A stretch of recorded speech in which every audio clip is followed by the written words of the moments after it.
El panísser de les galàxies llunyanes. La pregunta 1 explica la biografia d'Edwin P. Hubble. Edwin P. Hubble va ser un dels astrònoms més importants del segle XX. És famós per haver descobert l'expansió de l'univers mesurant el desplaçament del Vernier. Se'l considera el pare de la cosmologia.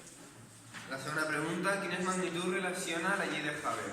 Les dues magnituds són la velocitat d'allunyament, la de baixa, i la d, que és la distància.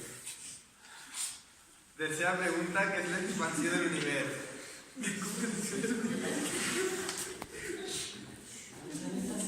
Dale, va! L'expansió de l'univers és el creixement, és a dir, cada vegada hi ha més distància entre els diferents planetes i galàxies. La quarta pregunta, l'efecte Doppler a partir de l'exemple del tren.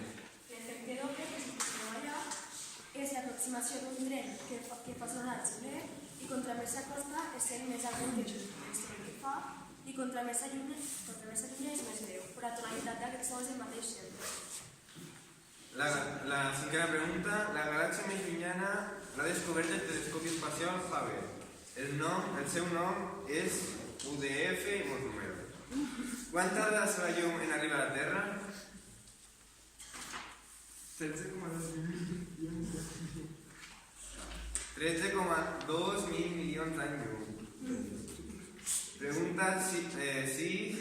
S'ha escollit el nom de UDF, molts números, per anomenar la galàxia més llunyana. Quin nom li hauries posat tu? El nom que mig nosaltres és Jubilàndia. I això cadascú pot posar el seu nom. Vale, ja està.